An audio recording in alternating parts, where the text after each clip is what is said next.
OK.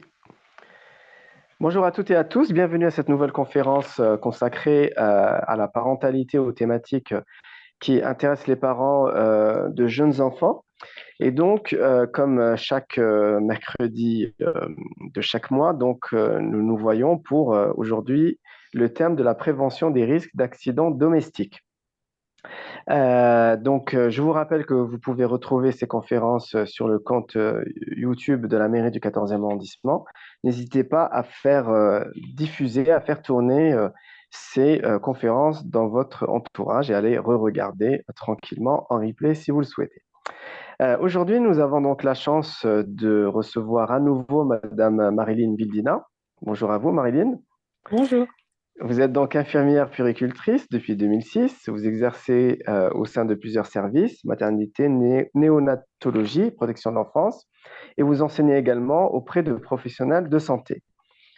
Dynamique et curieuse, vous obtenez beaucoup de diplômes universitaires, notamment le psychisme face à la naissance et le diplôme universitaire en lactation humaine, allaitement maternel. Et je viens d'apprendre aussi que vous avez un nouveau diplôme, hein, un DU, sur on va dire la parentalité au sens large, mais bon, on pourrait le repréciser si vous le souhaitez par la suite. Vous êtes aussi par ailleurs éducatrice en santé environnementale et vous animerez dans quelques mois une conférence sur ce thème. Vous êtes fondatrice de Naissance Parentale et vous accompagnez les futurs parents sur les sujets de périnatalité. Donc, merci beaucoup. Et juste avant de vous laisser la parole et vous donner la main pour 1 heure ou 1 heure et demie de conférence, je souhaiterais annoncer la prochaine conférence le 6 mars prochain, toujours un mercredi, avec le même lien Zoom, sur le thème Être et devenir parent avec Madame Pauline Lotte, infirmière aussi, puéricultrice. Voilà, merci beaucoup Marilyn pour votre présence et je vous laisse la main et chers parents, n'hésitez pas aussi à participer par le chat ou en levant la main. Bonne conférence. Merci beaucoup. Comme je disais, donc je suis infirmière puéricultrice depuis de nombreuses années et effectivement, j'ai pu travailler dans de nombreux services où effectivement, prévenir, agir aurait pu permettre d'éviter certains accidents. Et c'est à partir de là que je me suis formée en périnatalité, aussi bien autour du bien-être, comme le massage bébé, le portage bébé, l'allaitement. Et effectivement, je viens d'obtenir un diplôme universitaire en psychologie et psychopathologie de la parentalité, car devenir parent, c'est aussi réfléchir d'abord à soi, à son couple et donc à sa famille. Donc, pour vous aider sur ce chemin, pour avoir quelques balises, il faut qu'on parle de la prévention des accidents domestiques. Alors, tout est dit dans le titre, prévention, accidents domestiques. Effectivement, je reviendrai sur une autre thématique autour de l'environnement. On va parler des polluants dans les cosmétiques, les produits ménagers, etc. Mais là, aujourd'hui, ça va être autour de la maison et autour de la prévention des accidents. Malheureusement, il y a euh, de nombreux accidents, des décès, effectivement, beaucoup de maladies qui s'ensuivent à cause des accidents qu'on aurait pu éviter. Alors, je vais m'aider en fait d'un fascicule en fait qui est très très bien que j'ai depuis un certain temps et que vous pouvez retrouver en fait sur Google. Vous n'avez qu'à le télécharger. Alors, je vois aussi qu'il y a des personnes qui sont là. N'hésitez pas à m'interrompre. J'aimerais que cette thématique soit une thématique de partage, de dialogue, et aussi qu'elle soit moins anxiogène, moins anxiogène possible, puisque effectivement, c'est très important que vous puissiez avoir toutes les réponses à vos questions. Alors, je vais faire un partage d'écran. Voilà. Protéger son enfant des accidents domestiques. Vous pouvez aussi trouver ce document dans les centres de PMI. Il y en a nombreux centres de PMI à Paris. N'hésitez pas à demander ce document ou à le télécharger sur Google. Alors, ce qu'il faut savoir déjà, c'est que la prévention, c'est échanger avec son enfant, bien sûr, selon son âge. Alors, on va parler de surveiller. Alors, qu'est-ce que ça veut dire surveiller son enfant? C'est déjà être attentif et être présent. Mais c'est surtout proposer un environnement où il n'y a pas de danger, où on va éviter justement ces fameux accidents. Surveillez votre enfant, d'accord? Parce qu'il n'a pas conscience des risques, évidemment, puisque son cerveau est en pleine maturation et qu'il expérimente. C'est ça le truc. C'est que en fait, il ne fait pas exprès. Il expérimente son environnement il acquiert des compétences et des capacités psychomotrices. Et donc, dans ces acquisitions, eh ben, l'accident peut arriver. Ce qui est important aussi, c'est expliquer les dangers. C'est-à-dire que juste dire: «Non, fais pas ci, fais pas ça», ne sera pas suffisant, car pour apprendre, il faut répéter, il faut recommencer l'action. Et oui, l'enfant ne fait pas exprès, c'est comme ça qu'il apprend. Et surtout, vous avez énormément de conseils, que vous pouvez, avoir auprès de professionnels, votre pédiatre, les centres de PMI qui font régulièrement, puisque j'y ai travaillé de nombreuses années, des ateliers prévention des accidents domestiques. Vous avez aussi les mairies, vous avez aussi la Croix-Rouge, vous avez beaucoup, de professionnels qui peuvent vous montrer les gestes d'urgence, les gestes de premier secours. Alors, ce qu'on va faire aujourd'hui, c'est détailler les types d'accidents qu'il peut y avoir dans la maison. Apprenez à votre enfant les dangers et comment les éviter. Dans tous les cas, ne laissez jamais sans surveillance. Quand votre enfant, par exemple, est en crèche, est en mode d'accueil, il y a une professionnelle pour, 5 enfants, par exemple. Donc évidemment que le lieu, le mobilier est adapté pour éviter des accidents. Nous allons voir plusieurs types d'accidents, comme est détaillé sur le sommaire: l'étouffement, la noyade, les chutes, les intoxications, les brûlures, l'électrocution et encore une fois, bien d'autres, malheureusement, accidents qui peuvent arriver. Alors, les accidents peuvent arriver, en été, au printemps, en hiver, c'est toute l'année, malheureusement.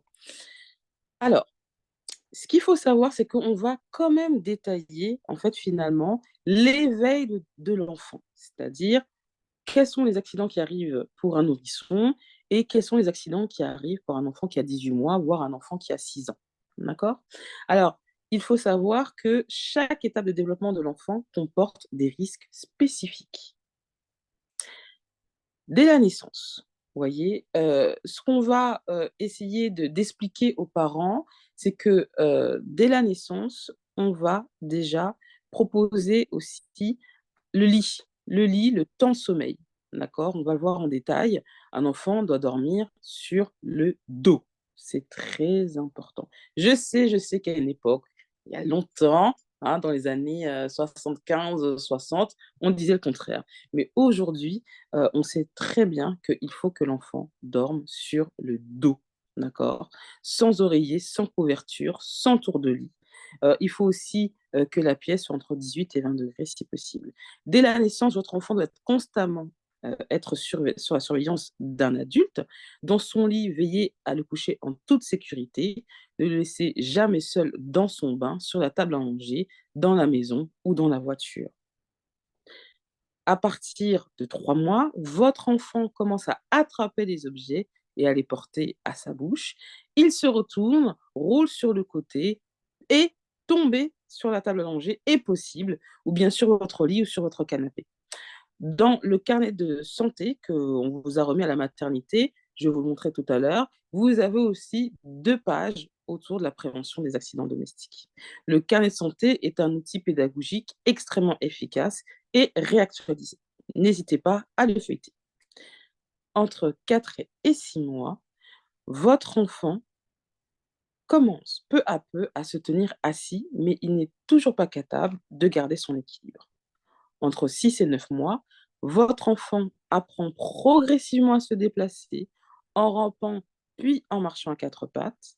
Sa curiosité le pousse à toucher tous les objets qui sont à sa portée et encore une fois les mettre dans sa bouche. Donc il y a un risque d'étouffement avec les petits objets, les petits aliments. Nous allons détailler tout cela. Entre 9 et 18 mois, votre enfant commence à se mettre debout, à marcher, il explore tout ce qui l'entoure. C'est-à-dire que le fait qu'il se déplace, il va pouvoir avoir une accessibilité à certains meubles, à certains objets. Il comprend progressivement la signification du non. Attention aux chutes dans les escaliers, aux brûlures dans la cuisine et aux produits ménagers qu'il pourrait malheureusement avaler. À partir de 18 mois, votre enfant devient plus autonome. Il commence à comprendre vos conseils, vos explications pour éviter les dangers. Mais il peut vous imiter, c'est ce que je disais tout à l'heure. Il vous imite toute la journée. Il grimpe partout, ce qui augmente le risque de chute. Faites attention aux portes ouvertes, que ce soit l'été, le printemps ou d'hiver. À partir de 2 ans, votre enfant monte et descend seul les escaliers, il sait ouvrir les portes et part en exploration. Alors, je vous disais, j'ai travaillé en PMI, petite anecdote. Oui, un enfant s'est levé dans la nuit, il avait quel âge? Il avait genre 3 ans, quoi, et la porte, de l'appartement n'était pas fermée. Je sais pas comment il a fait, il a ouvert la porte, il a pris l'ascenseur, on l'a retrouvé au bout de chez moi. Donc, c'est du vrai, c'est du réel, c'est pas une story, c'est du réel.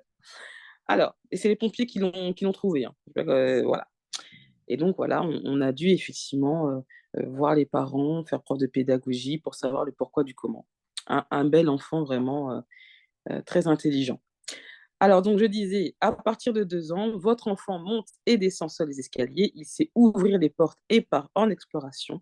Sa curiosité s'éveille, mais il n'est pas encore conscient de la plupart des dangers. À partir de 3 ans, votre enfant prend de l'assurance et se dépense beaucoup. Il parle et comprend de mieux en mieux.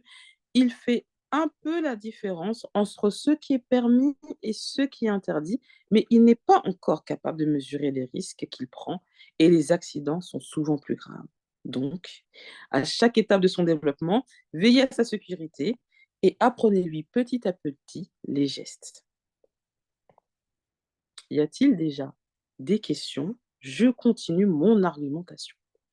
Alors, ce qui est important, par rapport justement, à la notion de prévention, des accidents domestiques, les statistiques montrent que plus la fratrie est grande, plus il y a un risque d'accident domestique. Les garçons sont plus à risque de faire des accidents domestiques et c'est pour ça que, la vigilance doit être accrue lorsqu'il y a des grandes familles. On pense souvent que c'est le grand frère qui va pouvoir surveiller le petit frère, mais ça dépend justement de son développement psychomoteur, de son âge. Vous voyez? On ne peut pas donner, la responsabilité à un enfant de 4, 5, 6 ans, même 8 ans, de surveiller, 4 frères et sœurs ou 2 frères et sœurs. C'est très difficile, c'est très compliqué. Alors on va voir justement les réflexes pour éviter les étouffements. La majorité des accidents, par étouffement concernent les enfants de moins de 6 ans, vous voyez? C'est-à-dire qu'il y a quand même, comment dire? Un certain pic entre 0 et 6 ans. Après 6 ans, bon, on peut un peu souffler, mais il faut rester vigilant. Votre enfant peut s'étouffer avec des petits objets. Je vais vous montrer donc un autre document. Alors, on va regarder justement cette fameuse page du carnet de santé. Alors, voyons voir. Est-ce que j'ai cette page-là? Alors, hop, tout à fait, on va prendre ça et on va le partager.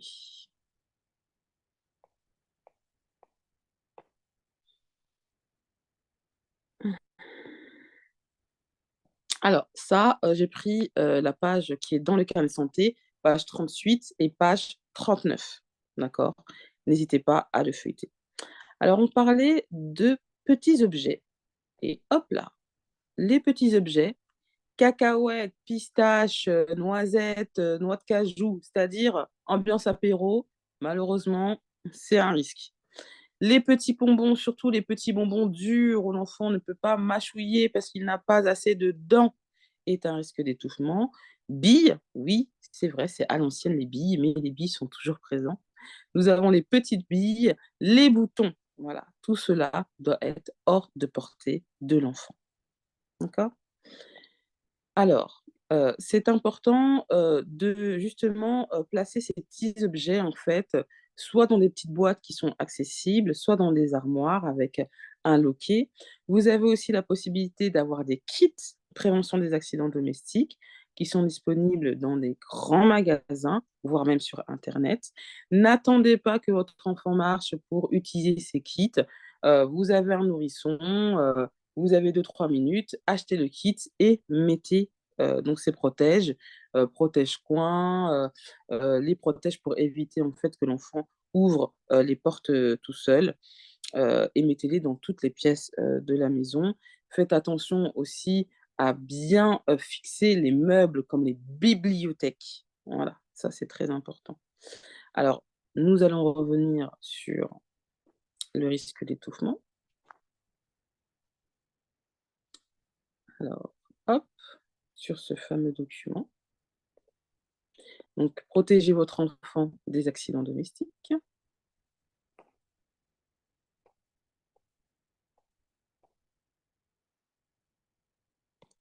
Voilà.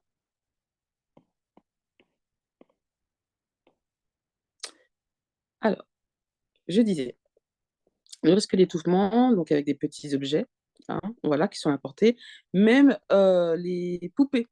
Alors, certains jeux, normalement, sont normés, heu NF et CE, Communauté européenne, et vous voyez aussi qu'il y a des jouets qui sont adaptés pour chaque tranche d'âge.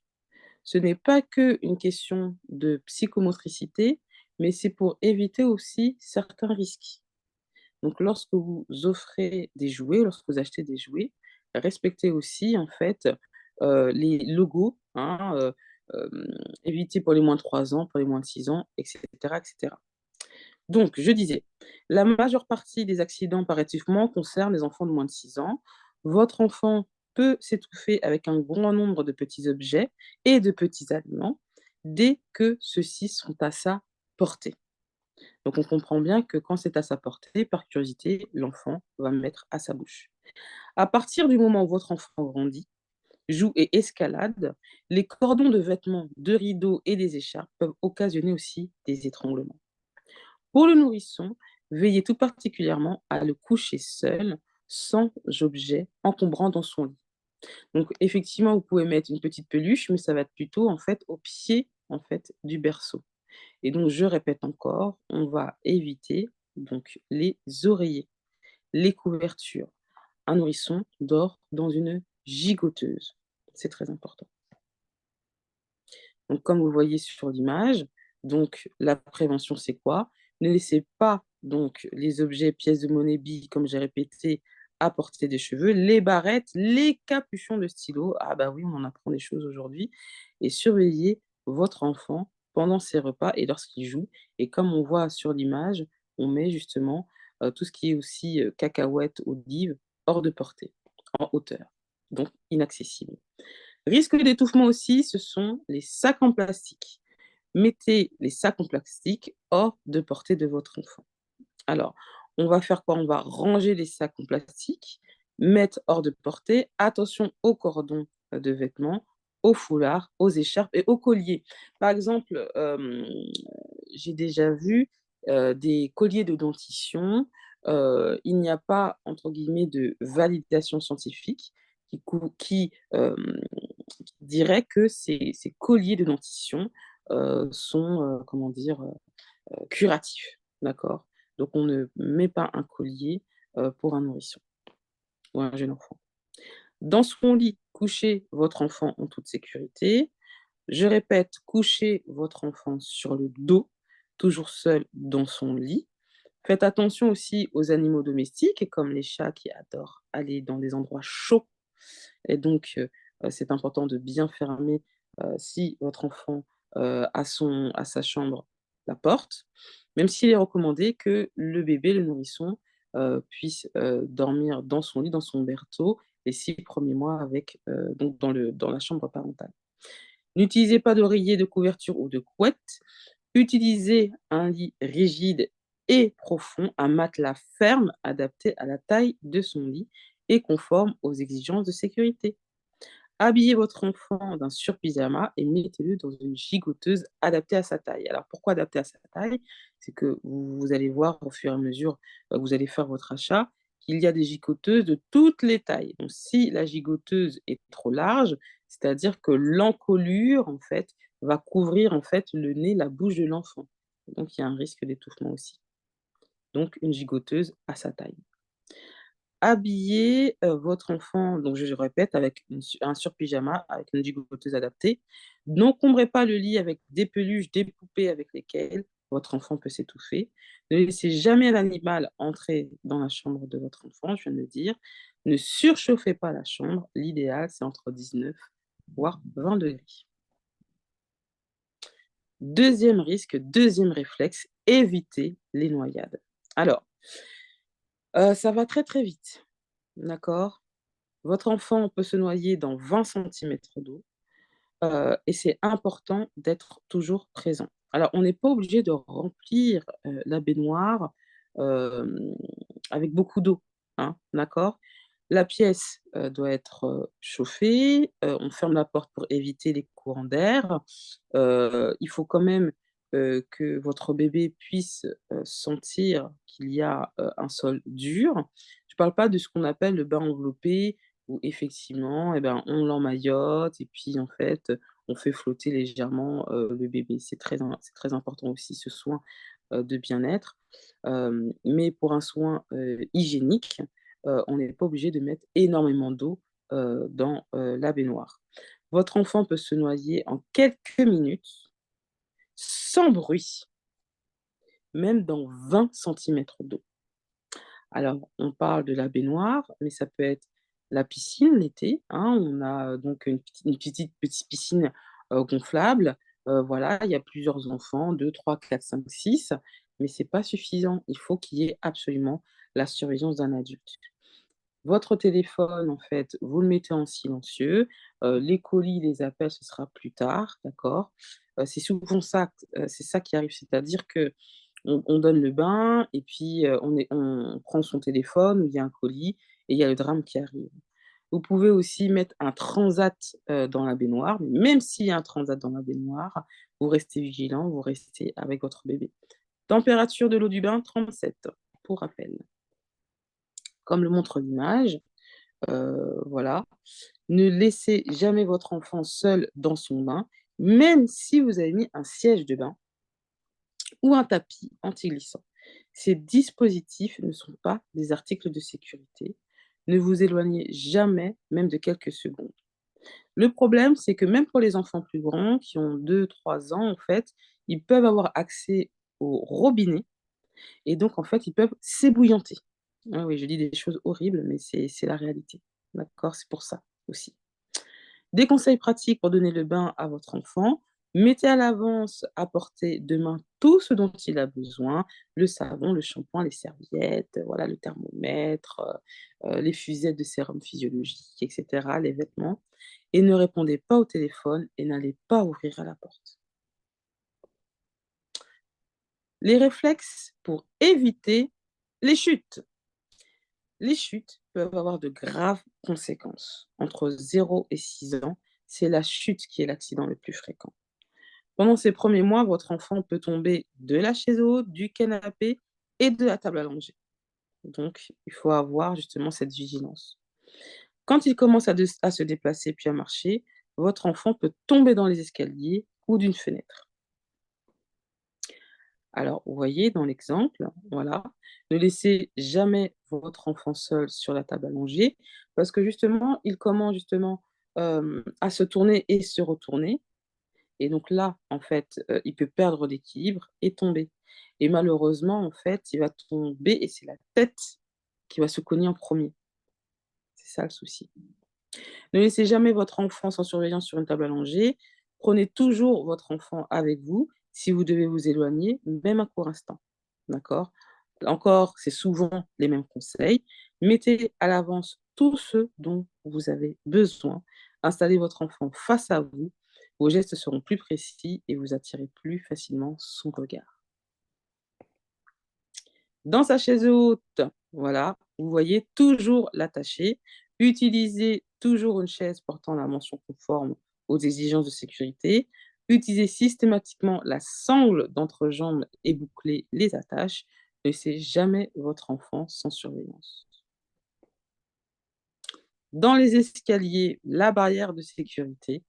Voilà, souvent quand, par exemple, c'est souvent dans les, pas forcément à Paris, on n'a pas forcément des grandes maisons, mais, par exemple, je faisais, pour les assistantes maternelles, je faisais, bah, la vérification des candidatures et effectivement, je demandais, aux assistantes maternelles, d'avoir justement un lieu de vie, qui est aussi donc un lieu professionnel, qui justement répondait aux exigences, de sécurité pour éviter, les accidents domestiques et effectivement, eh ben, je demandais, la barrière.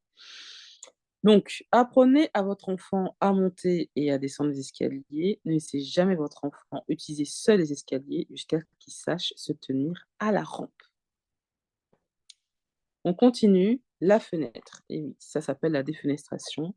Quand vous faites le ménage, effectivement, on demande d'aérer, 10 minutes, 2 fois par jour, la pièce pour renouveler l'air. Effectivement, c'est ce qu'on vous demande, mais il faut absolument, que l'enfant ne soit pas dans la même pièce, soit que vous soyez là pour le surveiller. Le problème avec la défenestration, c'est que l'enfant va mettre des objets, chaises ou bien, boîtes à chaussures ou, ouvrages, livres, dictionnaires, enfin bon voilà, et va monter justement sur ces objets, regarder par la fenêtre, avoir un déséquilibre et chuter.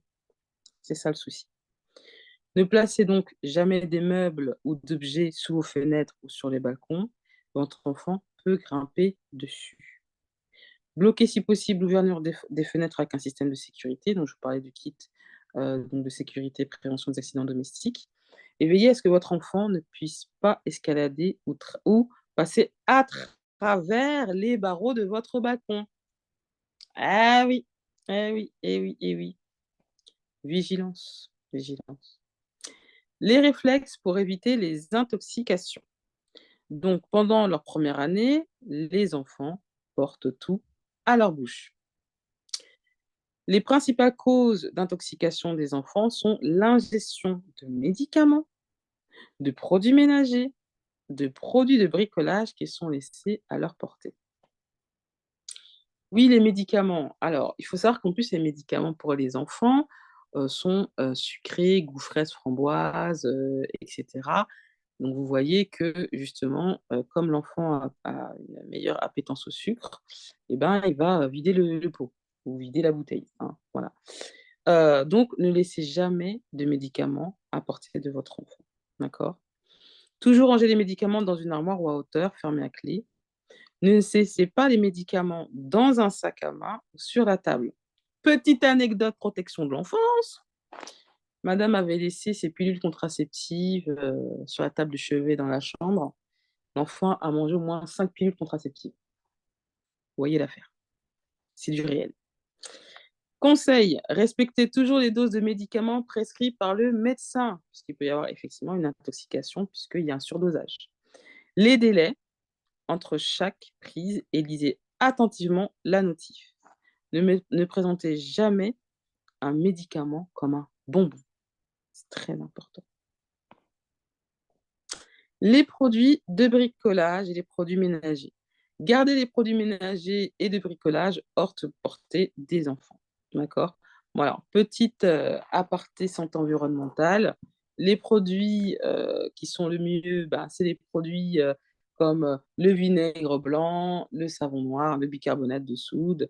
Voilà, c'est pas la peine d'acheter autant de produits ménagers alors qu'il y a des produits simples, connus depuis des années par nos grands-mères et nos arrière-grand-mères pour avoir une maison propre.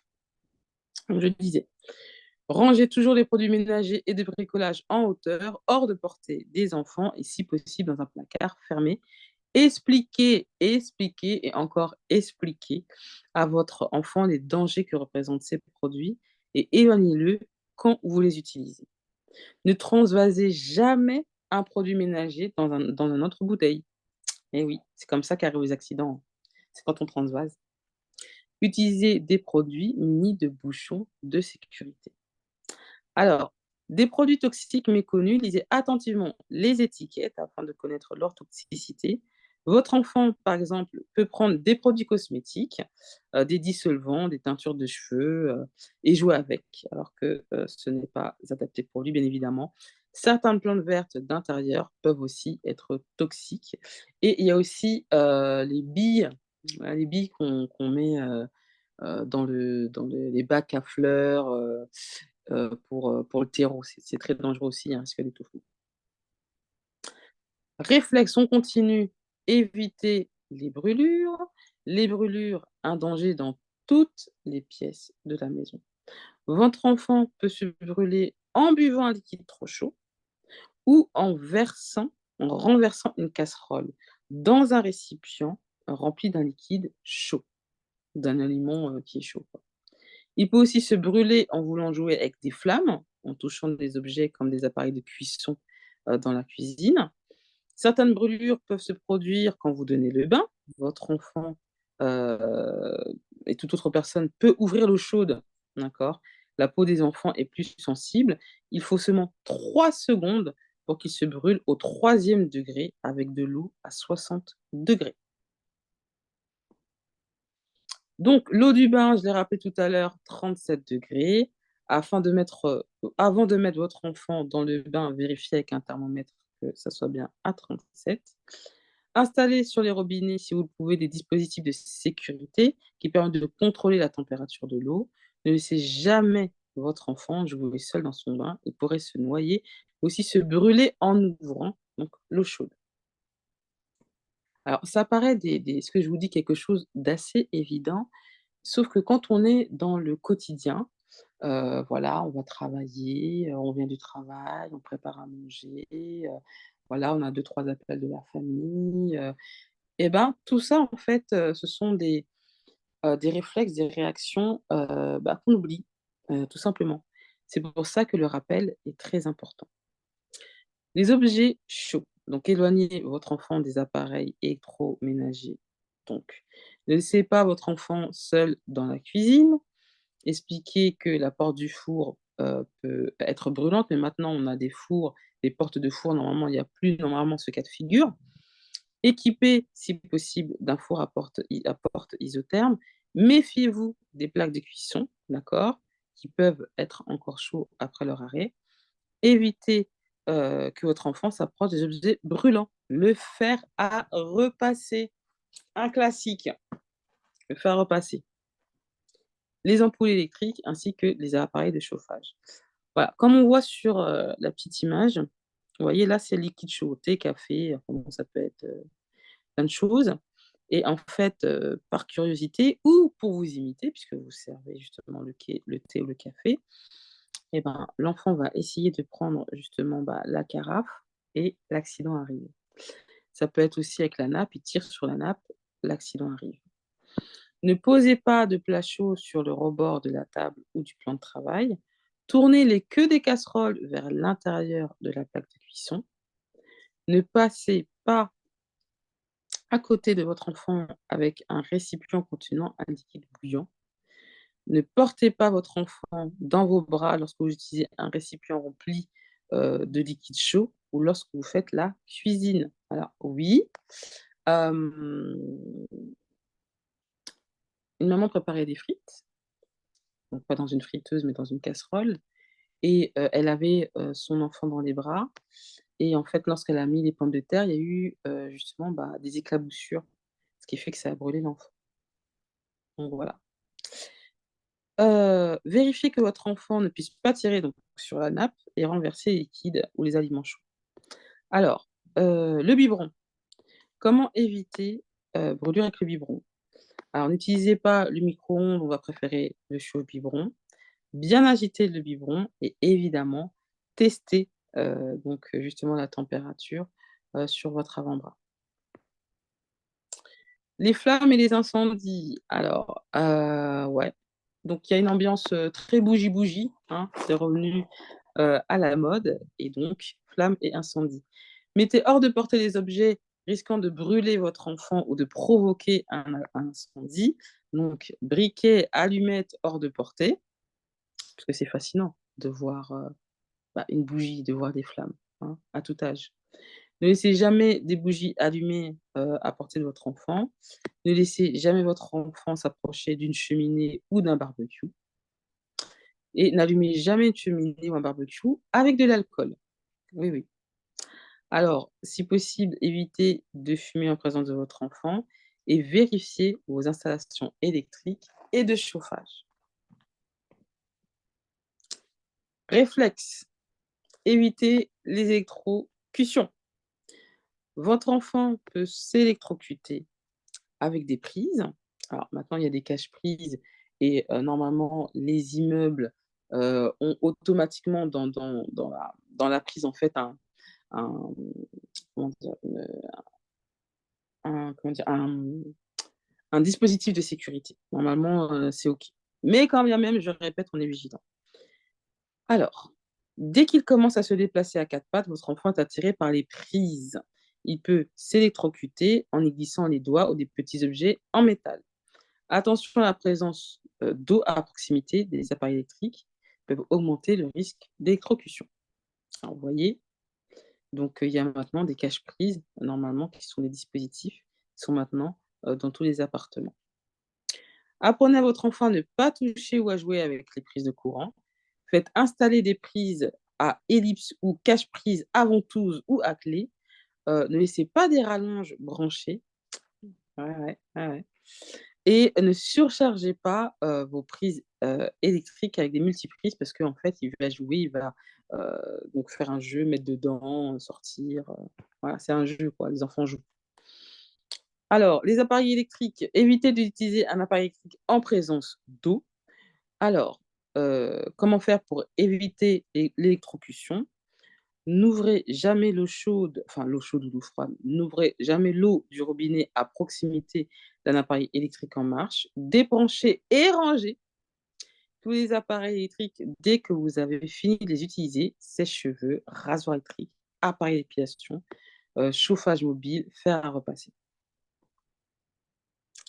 Les installations, vérifiez les installations, ne laissez jamais les fils électriques dénudés, vérifiez vos installations prises interrupteurs et faites installer si possible un système de coupe-courant, pardon, un système qui coupe le courant ou au moindre court-circuit.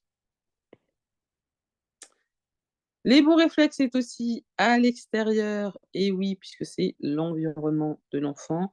D'autres risques existent pour votre enfant, aussi bien à l'intérieur qu'à l'extérieur. Alors, on a des réflexes simples pour éviter les accidents.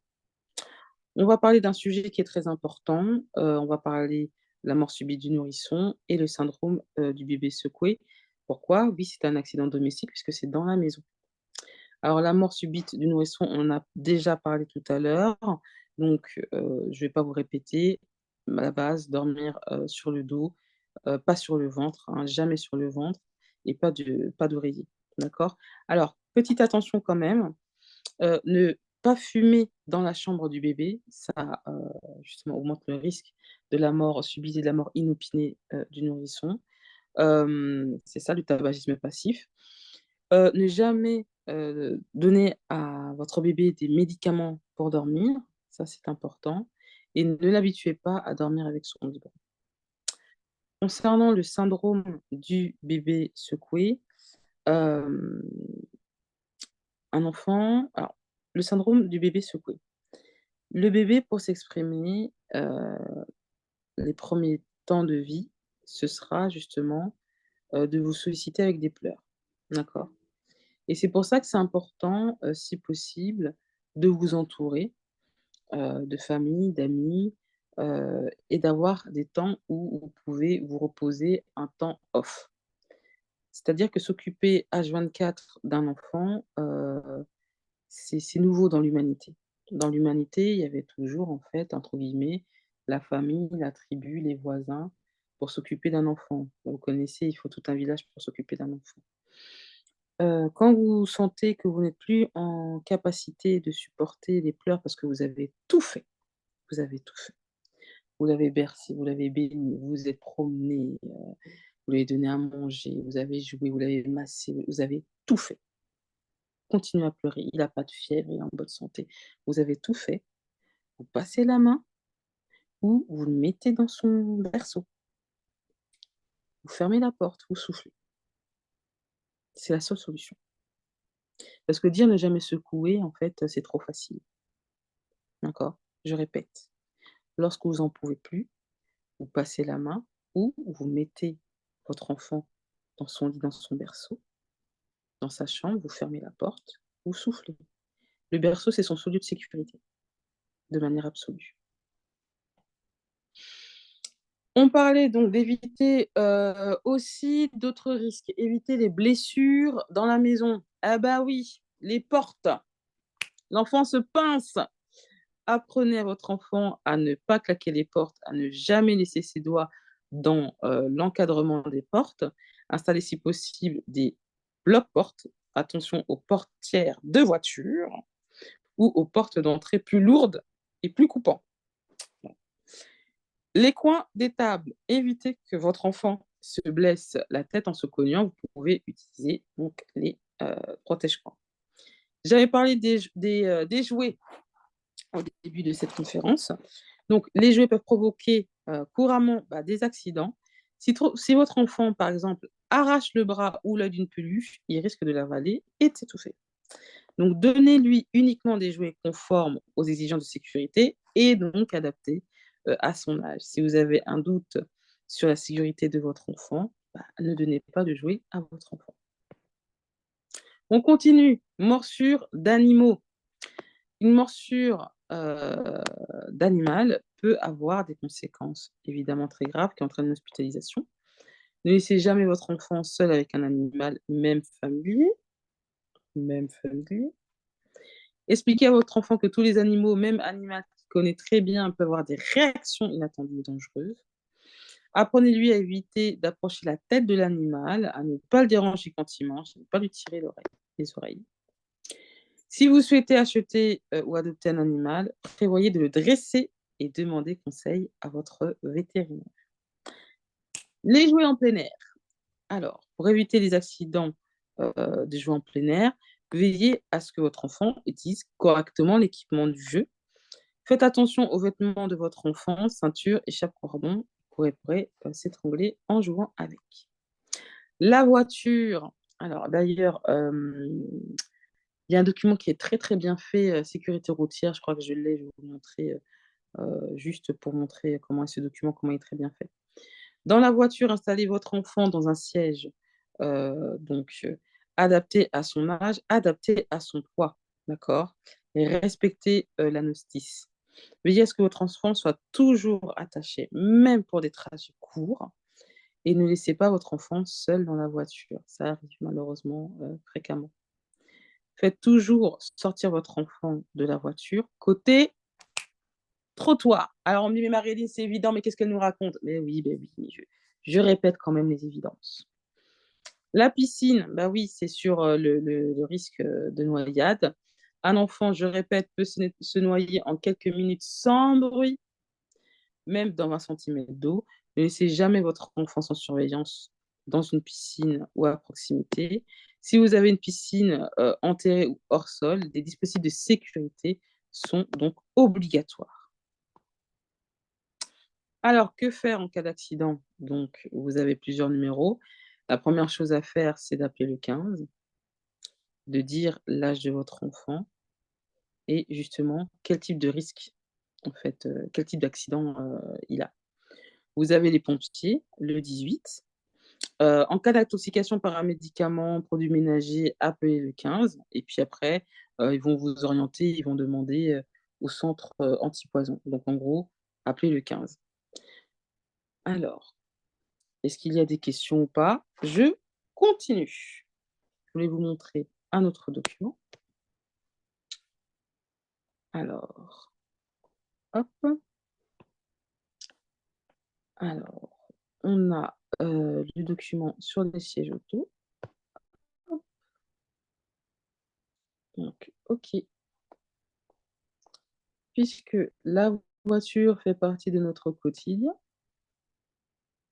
Donc voilà, c'est un document que j'ai pris sur la sécurité routière, tous responsables. Donc vous pouvez donc télécharger en fait ce document. Le siège auto, veillez à la sécurité de votre enfant en voiture.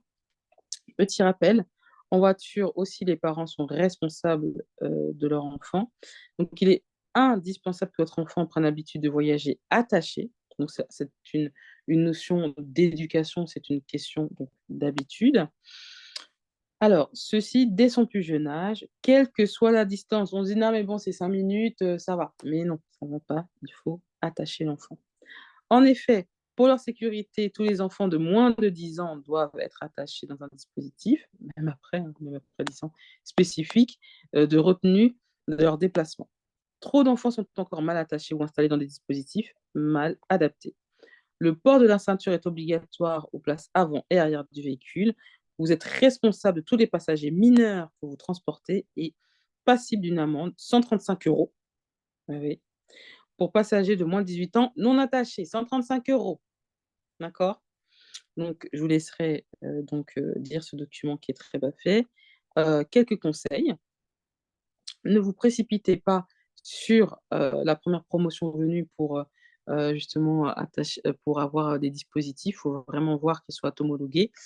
Hem, homologation, obligatoire. Lits, nacelles, chaises, rehausseurs doivent obligatoirement posséder un visa d'homologation certifiant qu'ils répondent aux normes européennes. C'est dit. Alors, on va voir aussi l'autre document qui est dans le carnet de santé, qui est très, très bien, aussi. Alors, s'il y a des questions, c'est maintenant. Pendant que je regarde. Hop. Alors, donc, il y avait ça que je voulais vous remontrer dans le carnet de santé avant de terminer. Il nous reste à peu près, heu, un petit quart d'heure.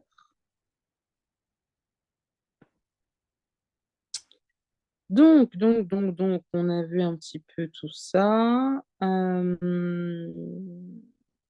Ah, les trotteurs, déconseillés, risque de chute et retard aussi de marche.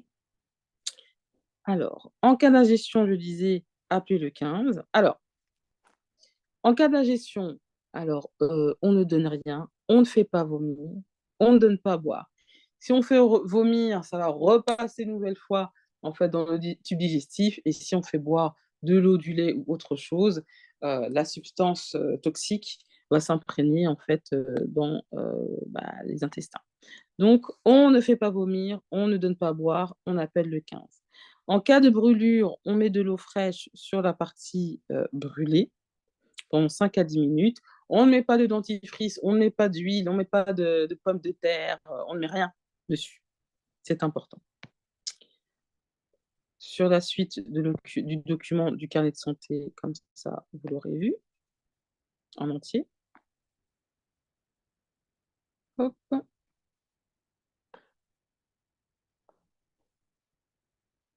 zoom, on partage. Alors, c'est important aussi, de connaître, les gestes qui sauvent. Vous avez de nombreuses vidéos sur YouTube. Vous pouvez totalement, aller, sur le site, de la Croix-Rouge, et il y a des séances, justement donc de prévention des accidents, domestiques, mais aussi, de comment, faire les gestes, d'urgence. D'accord? Par exemple, inhalation d'un corps étranger. Brutalement, l'enfant a du mal à respirer, et prise, d'une quinte, de toux, ou bien sinon, hop, il est stupéfait, bah, plus de son, plus d'image. Pour un enfant de moins de 2 ans, allongez-le à plat, ventre sur votre avant-bras. Je parle bien des enfants de moins de 2 ans. Soutenez sa tête et sa nuque avec votre main, bouche ouverte, et avec le plat de l'autre main, donnez 5 claques entre les omoplates. C'est important. En fait, vaut mieux faire quelque chose que de rien faire, d'accord?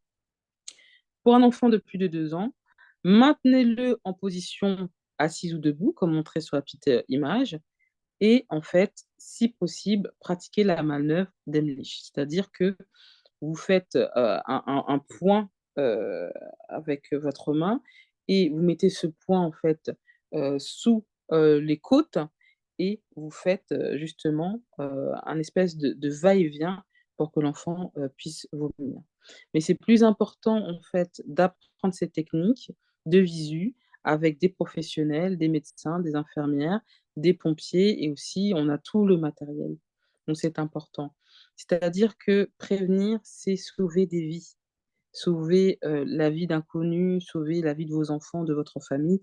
Donc n'hésitez pas justement à prendre, justement les renseignements auprès de votre mairie, auprès, des pompiers, auprès de la Croix-Rouge, pour connaître les gestes qui sauvent.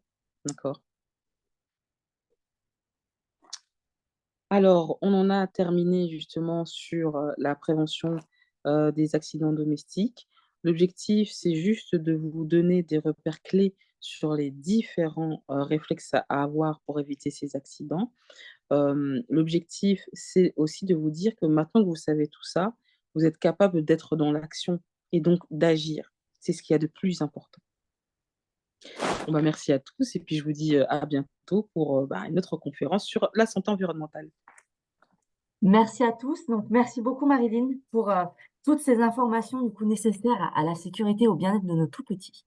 Et merci pour tous les rappels, même les gestes qui sautent, c'est très important. Donc, c'était très intéressant. Prochaine conférence le mercredi 6 mars sur le thème être et devenir parent. Donc, on parlera renforcer les compétences parentales, le lien parent-enfant et comment dire non à son enfant. Ça, c'est pas évident. Vaste programme, hein. Vaste programme. Merci à tous. Bonne journée.